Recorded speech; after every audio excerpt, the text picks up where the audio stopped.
ایک تیسری آیت میں آپ کے سامنے رکھوں گا، سورہ نحل کی آیت نمبر 92۔ رمضان المبارک میں آپ ایک دوسرے کو دیکھیے، اپنے آپ کو بھی دیکھیے۔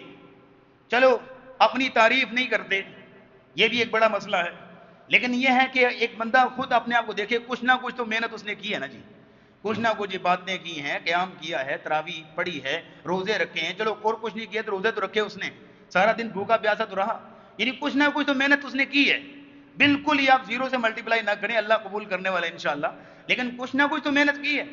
اب یہ ہے کہ اس محنت کو سنبھالنے کی، اس کی حفاظت کرنے کی ذمہ داری آن پڑتی ہے کہ اس محنت کو سنبھالنا ہے، اس کو ضائع نہیں کرنا۔ سورہ نحل کی آیت نمبر 92 اللہ رب العزت فرماتے ہیں وَلَا تَكُونُوا كَالَّتِي نَقَضَتْ غَزْلَهَا مِن بَعْدِ قُوَّةٍ أَنْكَاسًا، اس عورت کی طرح نہ ہو جاؤ کہ جو التی نقضت غزلها، جو اپنے دھاگے کو کاٹ دیتی ہے، اپنے دھاگے کو ختم کر دیتی ہے، من بعد قوت انکاسا، اس کو بڑی مضبوطی سے کاٹنے کے بعد، بڑی مضبوطی سے اس نے کاٹا دھاگا۔ یعنی آج کے زمانے میں تو ٹیکسٹائل والا معاملہ ہے نا، تو بڑا آسان ہے۔ اس زمانے میں چرخہ جب خواتین کاٹتی تھی بڑی محنت سے، جب ایک ایک جب تنی کر کے اور بڑی محنت سے دھاگا بنا جاتا تھا، اور پھر یہ ہے کہ تب جا کے کوئی چیز بنتی تھی، تو کہا کہ اس نے بڑی محنت سے سارا دن لگا کے دھاگا بنا، اس کے بعد اس کو کاٹ دیا۔ اس عورت کی طرح تمہارا کردار نہیں ہونا چاہیے۔ مکہ کے اندر ایک عورت تھی، کہا جاتا ہے روایات میں خرقا نامی عورت، اس کا کوئی ذہنی توازن کا مسئلہ تھا، لیکن اس کو یہ کام آتا تھا، اور وہ سارا دن دھاگا بنتی، شام کو بیٹھتی تو اس کو جو ہے وہ کینچی سے کاٹ دیتی، ختم کر دیتی اس کو۔ تو اس عورت کی طرف وہ ایک ضرب المثل بن گئی پورے مکے میں وہ عورت۔ جب بھی کوئی شخص اپنی محنت پہ پانی پھیر رہا ہوتا نا، تو اس کی طرف اشارہ کرتے تھے وَلَا تَكُونُوا كَالَّتِي نَقَضَتْ غَزْلَهَا مِن بَعْدِ قُوَّةٍ أَنْكَاسًا۔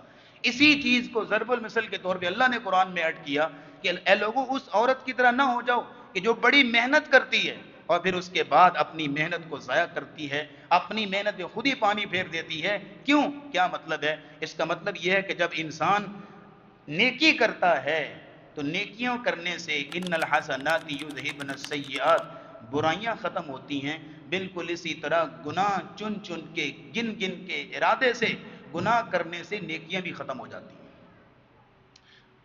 گناہ جو ہے وہ نیکیوں کو بھی کھا جاتے ہیں، ضائع کر دی جاتی ہیں۔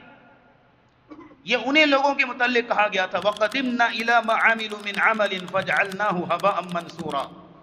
اے لوگوں اس عورت کی طرح نہ ہو جاؤ کہ جو ہے وہ خود ہی جو اپنی محنت کو ضائع کرتی ہے۔ پھر ان لوگوں کا حال کیا ہوگا قیامت کے دن؟ اللہ رب العزت ان کے اعمال کی طرف بڑھیں گے، پہاڑوں کی طرح اعمال، فَجَعَلْنَاهُ هَبَاءً مَنْثُورًا، ان کو اللہ گرد و غبار بنا کے اڑا دیں گے۔ فَلَا نُقِيمُ لَهُمْ يَوْمَ الْقِيَامَةِ وَزْنًا، وزن ہی نہیں ہوگا ان کا، کھوکھلے اعمال، کیونکہ دنیا میں ہی محنتیں کر کے دنیا میں ہی ضائع کرتے رہے۔ آج کے خطبہ جمعہ کا بنیادی پیغام آپ کے سامنے یہ رکھنا چاہ رہا ہوں کہ اس محنت کو سنبھالنا ہے۔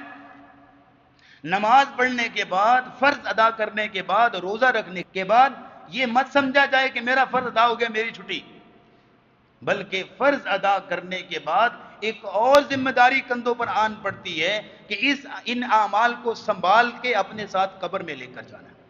جملہ بولنے لگوں، سانپ بن کے بیٹھ جائیں اپنے اعمال کے اوپر، کسی گناہ کو اجازت نہ دیں کہ وہ آپ کے اعمال کھا جائے، کسی برائی کو اجازت نہ دیں کہ آپ کی دن رات کی محنتوں کو جو آپ نے دن رات ایک کیا وہ ایسی اڑا دے، کیونکہ گناہ جو ہے وہ بڑے ظالم ہوتے ہیں کہ وہ نیکیوں کو کھا جاتے ہیں، اڑا دیتے ہیں، ختم کر دیتے ہیں۔